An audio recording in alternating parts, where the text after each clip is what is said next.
Hi, everyone. Welcome back to another episode of The Shift with Gina.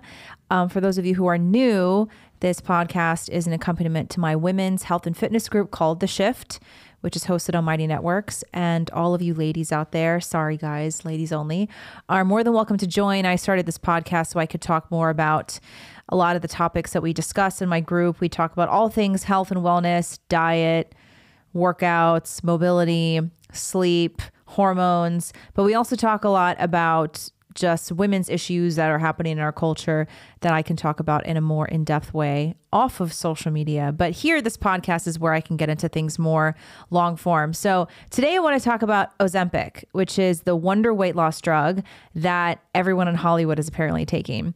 This is, it's a fairly new drug, and it's taken over social media as well, in addition to Hollywood. There have been some celebrities that are very honest about taking Ozempic. First of all, Ozempic is the brand name. There's Ozempic, there's Wegovy, there's another one I forgot the name of. I think it starts with an R or an M or something. But the actual drug is called semaglutide. So that's what the drug is. And Ozempic and Wegovy are just the brand names of that drug. So for all, for the purposes of this video, if I refer to Ozempic, I'm talking about semaglutide. So you've had some celebrities like Chelsea Handler and Elon Musk who have been very honest about the fact that they've taken Ozempic. Elon Musk posted a photo of himself. I believe it was last summer. He was maybe on a boat or a yacht or something. He had his shirt off. And somebody commented and said, "Elon, you look really good, man. What's the secret? What have you been doing?" He said, "Fasting and Wegovy," which is the other brand name. And Chelsea Handler in a recent interview said that everyone in Hollywood is taking Ozempic. She said, everyone's taking semaglutides. She said, I didn't even realize I was on it until I was talking to a friend, or maybe it was like her sister. And her friend was like, yeah, I'm taking Ozempic. And Chelsea said, oh, I don't know what that is. And she says, I'm taking semaglutide. And the girl was like, yeah, that's exactly what Ozempic is. So Chelsea was taking it for a while. She said she stopped taking it because it made her too nauseous. But the point of the matter is, everyone in Hollywood is apparently taking it. And that's what Chelsea said too. She says everyone in Hollywood's taking it. And it's allegedly, this is a big allegedly, because of course they've never confirmed this, but allegedly some of the Kardashian sisters have had rapid weight loss in the last several months because of Ozempic. You may have noticed, even if you don't follow the Kardashians or care about them, they're constantly shoved in our faces left and right. A lot of people have noticed that Kim Kardashian is a lot skinnier than what she used to be. She's really thin. And, that's even outside of her weight loss for the Met Gala, where she fit into Marilyn Monroe's original dress. Even before and after that, she's maintained a very, very slim figure, which is really different from the sort of voluptuous figure that we've seen Kim have in the past. And then her sister, Khloe Kardashian, who was previously kind of teased as like the ugly duckling of the Kardashian Jenner clan. And she was the one who was kind of chubby and overweight. But now Khloe is like shredded. She's really thin. Some people have actually expressed concern about her weight loss. They think that she looks a little bit unhealthy. But the point is that allegedly Ozempic is the reason why these celebrities are suddenly losing weight. Mindy Kaling is another example. That Indian comedian, she was also in The Office, one of the writers for The Office as well. She has always been a little bit overweight, but in the last several months, she's showing up to events looking pretty slim compared to what she looked like before. So outside of Hollywood, it's a very popular drug on TikTok. I had heard of Ozempic a few months ago and hadn't really looked into it until recently. And when I did, I saw a lot of content on social media of this rapid weight loss of a lot of influencers who have chosen to take Ozempic. It's a shot that goes into your stomach, and I believe you take the shot daily. I'm not exactly sure how often the doctor would prescribe it. So what is the drug? Why does it work so well? So first of all, it's a diabetic medication, a medication made for type 2 diabetes. And it was created by a Danish pharmaceutical company in 2012. And a clinical trial that was performed shortly after the drug was released to the public, it showed that it can cause adults to lose 15% of their body weight. That's pretty significant. So how does it do that? Ozempic improves the efficiency of GLP-1, which regulates insulin and blood sugar levels. And it makes you feel much fuller, much faster. So if you sit down with a full plate of food, They say that when you take some sort of semaglutide, if you eat a quarter or half of that meal of what you would normally eat, you suddenly feel really full because that medication is artificially regulating your insulin and your blood sugar levels. A lot of people also report it makes you feel really nauseous, too nauseous to eat. And that's what Chelsea Handler alluded to when she mentioned Ozempic in a recent interview. And so when you have that combination of not really hungry and nauseous, you're automatically going to be in a pretty significant calorie deficit. And there are a lot of different ways to lose weight, but to be as reductive as possible, the way that you lose weight is by eating in a calorie deficit. Now, there's a lot more that goes into it. You know, you need to be eating nutrient-dense foods, and your body is only absorbing certain calories, But to really make it reductive, if you are in a calorie deficit, you are losing weight. So that's why this drug is so effective in short amounts of time, because these women are taking the shot and they're just not hungry, or they're too nauseous, or they're eating a lot less. And so, of course, they're going to lose a lot of weight. It has become very popular very quickly. In the first 9 months of 2022 alone, Ozempic experienced a 59% growth in sales. And it's now being hailed as the solution to the obesity problem in America. You probably already know this, but 40 to 45% of Americans are obese clinically, and over 70% of Americans are overweight. So we obviously have one of the biggest obesity issues in the world. And pharmaceutical companies are always talking about finding the solution to obesity, to the metabolic disorder that is plaguing our country. Because, you know, of course, why would you eat well and move your body and change your daily habits when you can just inject yourself with a shot and it works? So I looked at a couple of videos on TikTok, and I want to show you 2 videos that I've seen because I think it's really, it's a really good representation of of how Ozempic works. So we can switch to my screen here. There's not going to be any sound on this, but this is one of the viral videos on TikTok of a girl who shows her before and after. So before Ozempic, look how huge her belly is. She's giving herself the shot, and after Ozempic, really big difference, right? Now, she did not tell us the time frame of this. She didn't tell us how long exactly those before and after photos were or videos were. And funny enough, shortly after this all went viral, she deleted her whole account. So I wasn't able to grab the rest of these videos, but if you go to my Instagram page, I did do a quick reel on Ozempic, and you can see these additional videos I'm about to talk about in my reel. On this very video, one of her followers asked, "What do you eat when you're on Ozempic? What are you allowed to eat?" Right? Because what's the worst part about dieting for people, especially for women, because women are much more emotional when we approach food, and that's okay. It's not, inherently good or bad. We just attach more emotion to food. I mean, it's usually a bad thing. But this woman asked her, well, what are you allowed to eat? Because that's one of the reasons why women hate dieting, because they feel very restricted. They don't want to give up the foods that they love. And this girl said, I eat anything I want. That's the great thing about Ozempic, is that it doesn't restrict me. And then she shared a video. I wish I saved it, but like I said, it's on my Instagram in that reel if you want to go see it. She shared a video of what she eats in a day. And as you can imagine, I don't think it's a surprise, she eats like a slob. Like, I don't even think I could, if I tried to eat as badly as possible, I don't even think that I could achieve that level of gluttony. I just don't. Donuts, cookies, cakes, fried food, deep fried stuff, all of the worst, most unhealthy pizza, most unhealthy foods that you could possibly think of. Like, think about your most decadent binge day. That's apparently a daily occurrence for this girl, and she's still able to lose that much weight, right? So you start to see why it's such a popular thing on social media. It's such a popular thing in general, because women are finding a shortcut. This is truly a shortcut, a magic weight loss shot that just, it looks like it just takes away all the fat from your body. But here's the thing about Ozempic. Obviously, as soon as you come off the drug, you are going to your body is going to rebalance itself in terms of insulin levels and blood sugar levels. So all of those times that you spent on Ozempic when you felt too nauseous and not very hungry to eat a full meal, well, guess what? As soon as you stop taking Ozempic, those feelings are going to go away, and those very intense hunger pangs are going to come back.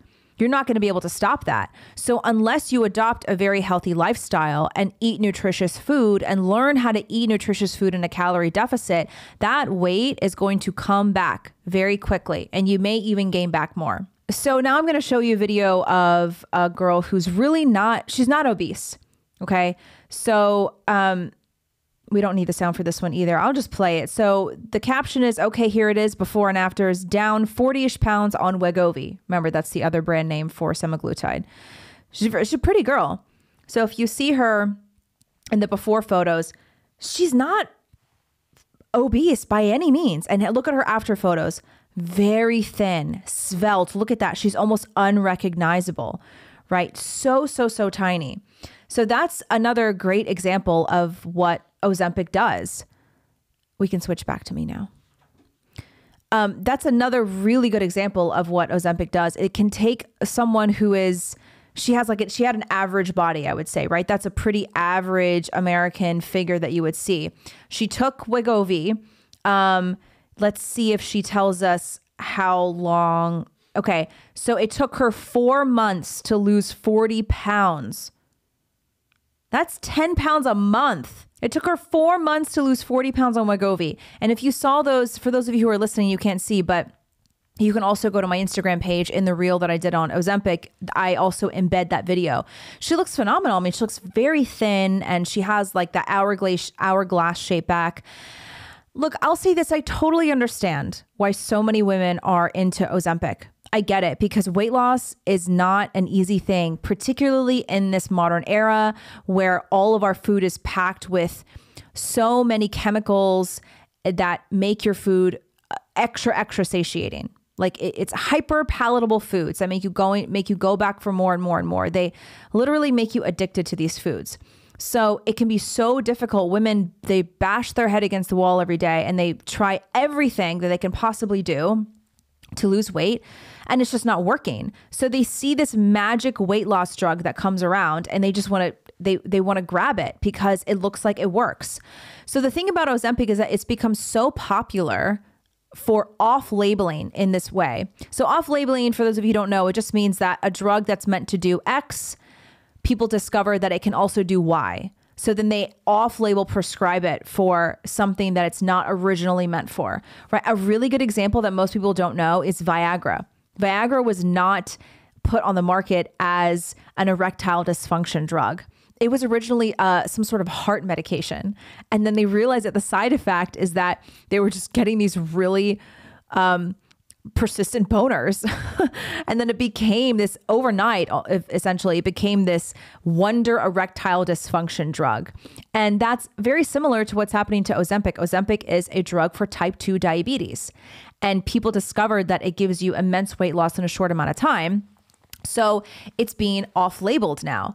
And due to all of these off-label prescriptions, there is now a significant shortage of Ozempic across the country. And people who have type 2 diabetes and need this medication for medical purposes, they can't get their hands on it. And this has become a serious issue for a lot of people, particularly people who don't come from a lot of money, from lower to low, middle socioeconomic statuses, who are really relying on these medications, and they don't have a lot of cash on hand to just shell out for these medications. And so a lot of these women, celebrities or influencers who have the money to spend on Ozempic, they're snatching it up from people who actually really need it for medical purposes. Now, I've heard different things about Ozempic. I have heard that you can get it covered by insurance. I've also read that it's not covered by insurance if it's used for weight loss. If it's used for diabetes, I've read that it is. But I've heard different things, so I'm not sure. But I will just say this. I looked it up. A 30-day supply of Ozempic without insurance is about $1,000. 30 days. So a month of weight loss drugs is $1,000. And for various celebrities and influencers, like that's really not a lot of money. You know, that's like probably even less than what you would pay okay, around what you would pay for, a personal trainer a couple times a week, right? And they would much rather inject themselves with this drug than, actually put in the work. So of course, the big question is, what are the side effects of Ozempic, Wegovy, all the semaglutides? There's a lot, the basic ones are nausea, diarrhea, constipation. I've even read that it causes like smelly burps and farts. But then there's the more serious stuff like kidney disease or kidney failure. I've also read that there are pancreatic issues that could come along with these drugs. I've even read that there's pancreatic cancer that could be a result. And let me tell you something about this drug. Mark my words. You can clip out the soundbite. I really believe that in the next several years, we are going to see some significant negative side effects of drugs like Ozempic. And it's going to be almost like too little too late. A lot of these drugs that come out in the pharmaceutical industry, they're pushed really quickly to a lot of different people because they work, right? But there's not really enough time for the side effects to catch up and for us to really understand the full extent of what's going to happen to all these people who are taking Wegovy or Ozempic for extended periods of time. It's just like the birth control pill. When the birth control pill first came out, it was first really mass produced and given to millions of women and teenagers. Like, it was a wonder drug in many ways. Ozempic is a wonder drug in the same way that the birth control pill was. Why was a pill a wonder drug? Because it made your periods super manageable, right? It made your periods really, really easy to handle. And the reason that it did that, for those of you who don't know, is you don't actually get your period on the birth control pill. You don't. I know that's shocking to some people. What you get is a withdrawal bleed. And that withdrawal bleed is much lighter and thinner and more manageable than the periods that you had before you started taking the pill. And that's because the pill stops your body's natural production of hormones. You don't get the natural ups and downs of estrogen, progesterone, etc. And your body also doesn't ovulate and your body doesn't menstruate. So when you don't have those natural hormonal fluctuations, the lining of your uterus doesn't naturally thicken. And that's what naturally happens before you have your period, before you menstruate. The lining of your uterus will thicken, and that's why you bleed. Now, you don't have that thickening of the uterus lining when you're on the pill because you don't have hormonal fluctuations. So what happens is you just have this withdrawal bleed that's much lighter, less cramps, lighter bleeding.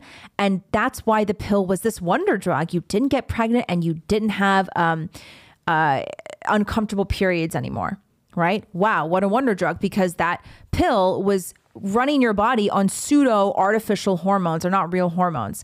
And then as time goes on, what have we learned about the pill? I'm going to do an entire episode on the pill soon because it's just, honestly, I won't get too much into it now, but I believe it's one of the worst things to ever be handed to women. It is. It was originally used in the form of eugenics. I believe it still is.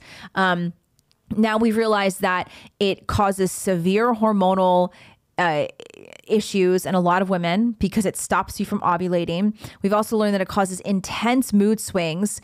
It can cause you to gain weight. These are all the minor symptoms, but even more seriously, we've seen a lot of connections between the pill and infertility. And I know I'm going to have the people who are, obsessed with the conventional medical system and the conventional doctors saying, there are no studies out there showing that there's a connection between the pill and infertility. And the reason why women have infertility after they get off the pill is because when they first started taking the pill, they were more fertile. And then when they turn 33 and get off the pill, they're much less fertile. I don't accept that. And there are millions of women out there who refuse to accept that because we've seen so many women who have serious infertility issues after being on the pill for years.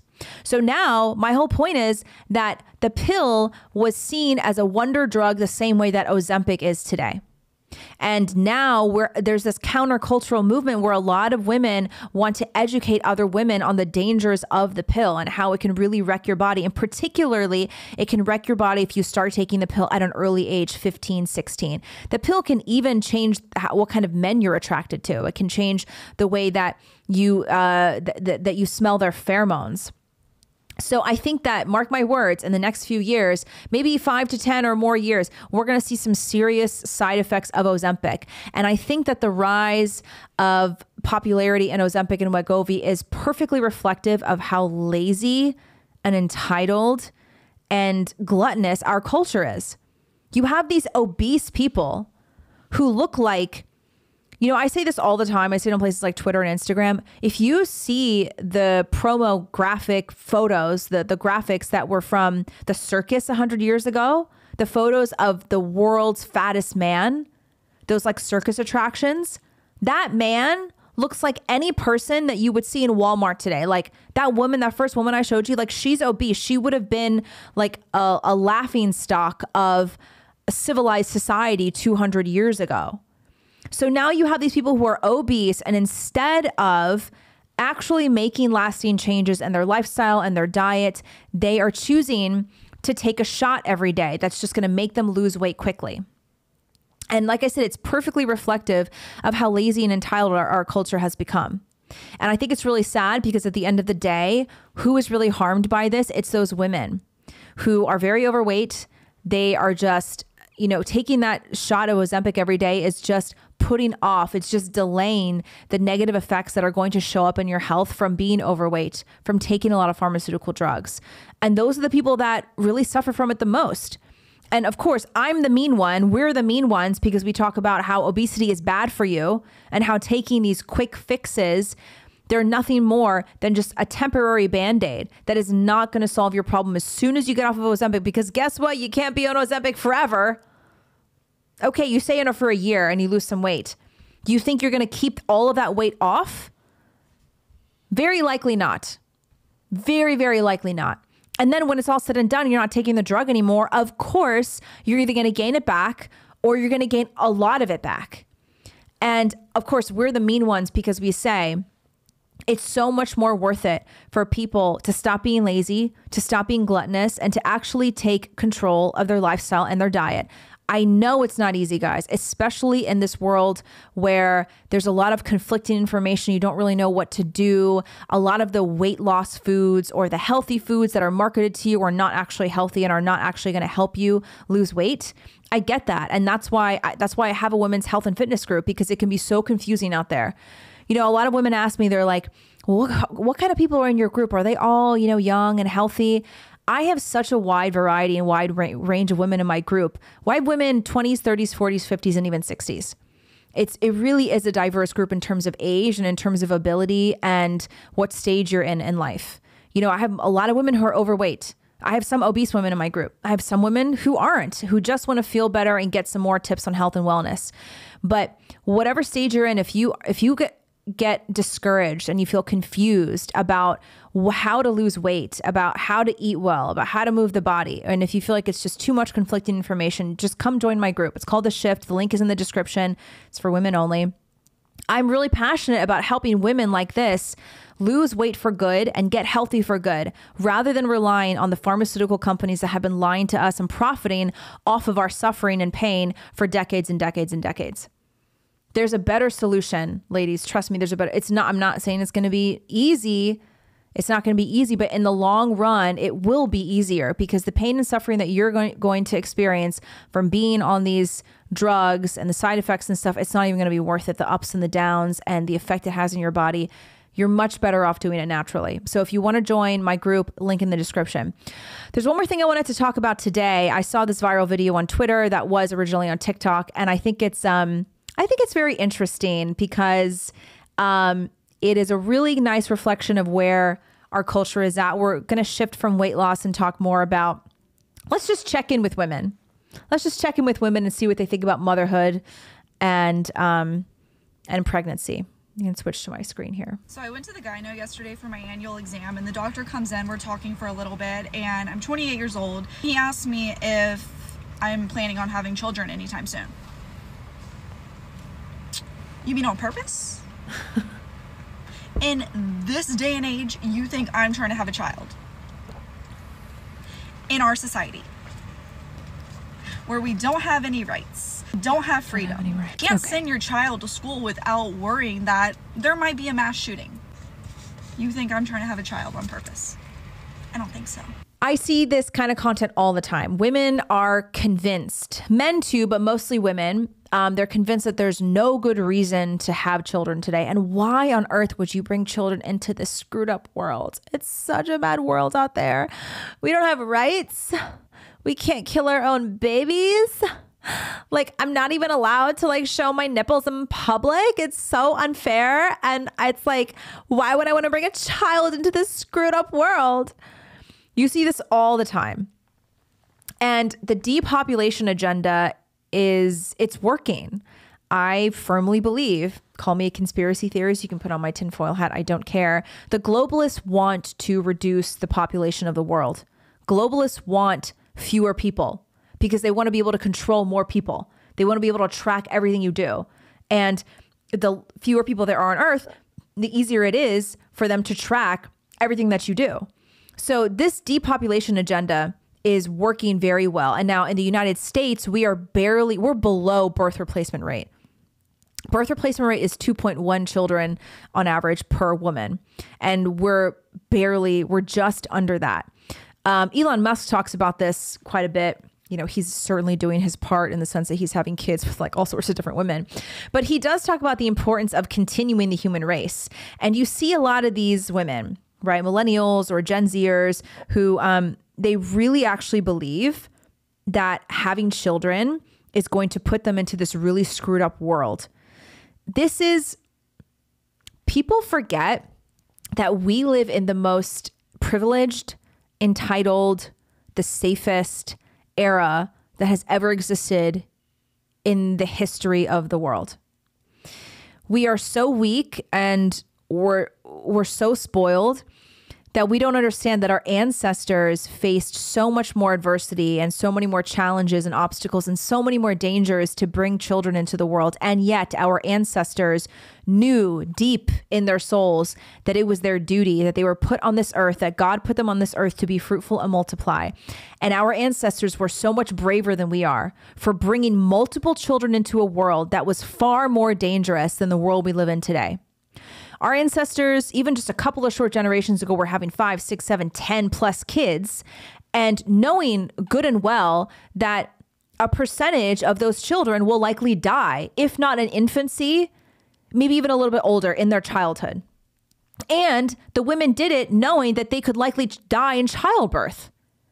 And now today you have these Starbucks drinking influencers who live in the safest time in history, who have access to the best medical care in the world ever in history. I know, but the OB department and they're just really terrible towards women. And there's definitely some things wrong with hospitals and the modern medical system, but you cannot deny that today we live in the safest era in terms of medicine. Like, I'm not playing this game. I'm all for home births. I'm all for doing things naturally when you can help it. But you still cannot deny that all the medical emergencies that women have had for a long, long time, who died in childbirth, they would be alive today if they had access to modern medicine. And so in addition to that, just the fact we live in the safest world, safest era ever. Your chances of dying are the lowest they have ever been, especially in infancy and childhood, and even as a woman today as an adult. And yet these women have been convinced that we live in this dangerous time because we don't even have rights. We can't kill our own babies. The propaganda machine has been so successful at convincing women that just because they're not allowed to have an abortion at any stage of their pregnancy, that somehow their rights are being taken away. So whenever I see things posted like this, I always see comments, an overwhelming amount of comments from people on the right who say things like, oh, man, you know what? I count that as a win. These dumb women aren't reproducing. And we should celebrate the fact that these women aren't reproducing. I might be in the minority here. I disagree with that 100%. I think that is a horrid thing to say. I think that we should always encourage people to have children for a lot of different reasons. Number one, if you're Christian, God calls us to be fruitful and multiply. And secondly, I think it's a really heinous thing to just assume that a child who was born to, say, a liberal feminist, that child is going to have a terrible life and or that child is going to turn out to be a horrible person. I think that is the same exact logic as people who support abortion.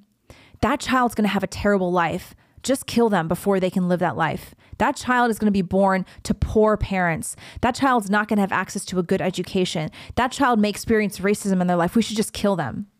Same exact logic. You think that a child who is born to a liberal feminist, they're going to be exposed to a toxic ideology from a young age. They're better off not being born.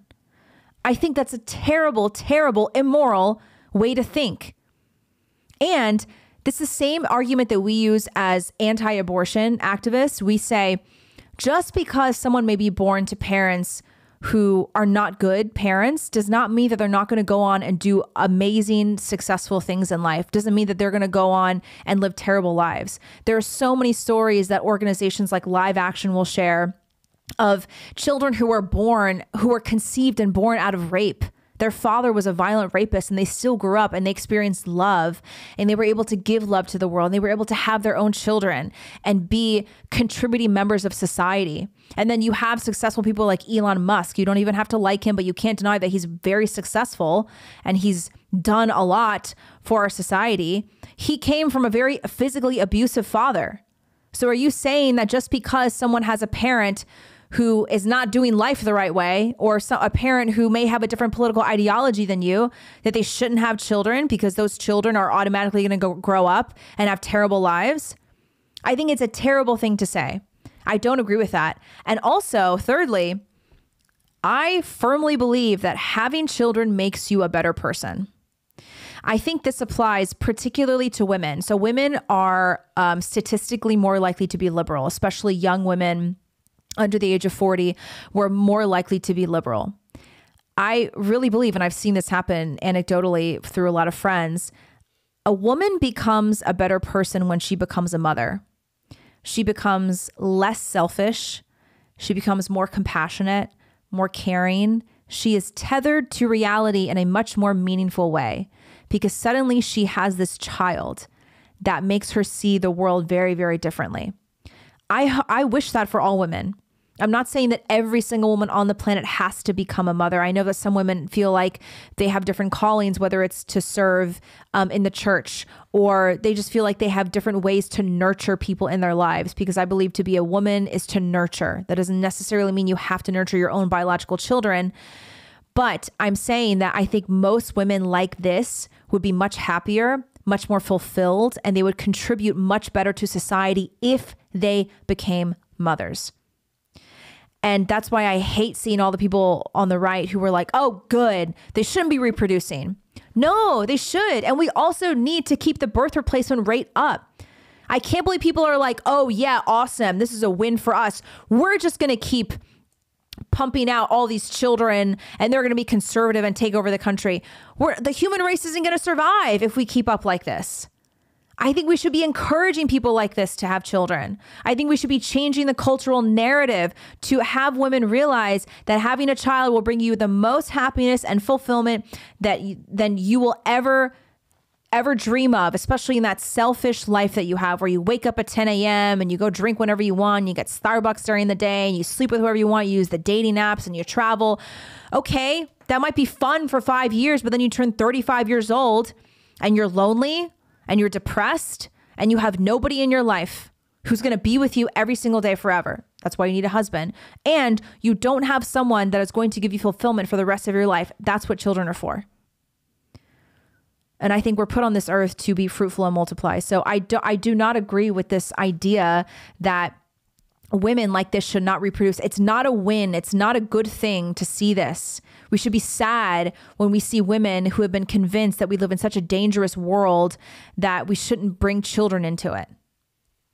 Like, women like this are so selfish. I'm telling you, if she got married and had a baby, she would be a totally different woman. Talk to me, 2 months after she has her first baby. Totally different woman. It would actually solve a lot of society's problems if these women got married and had children, and if our culture encouraged that. But instead of trying to change the cultural narrative to encourage women to have children, we actually are celebrating that these women aren't going to procreate. It's just so sick and twisted. It's crazy to me. So no, encourage women to have children, encourage them to get married, because I think that they'll be pleasantly surprised at how much they'll love it and how much it'll change their lives for the better. So that's all I have for today. Ladies, don't forget to click the link in the description if you want to join the Shift community. We host it on Mighty Networks every Monday at 6 p.m. Eastern. We do a live workout. The workouts are all recorded. If you can't make it live, you can go back and watch them all and do them all on your own. Every Thursday, we have a live stream where we talk about various health, fitness, or culture topics. I share a recipe every Tuesday. We're always doing a health challenge together. We're currently in the middle of an April squat challenge to help you with mobility and less back pain and less hip pain and things like that. So come join our group. It's called The Shift. If you're a guy, send your girlfriend or your wife or your sister or your mom or your friend to join the group. And please share the video if you liked it. And thanks for stopping by. We'll see you next time. Bye.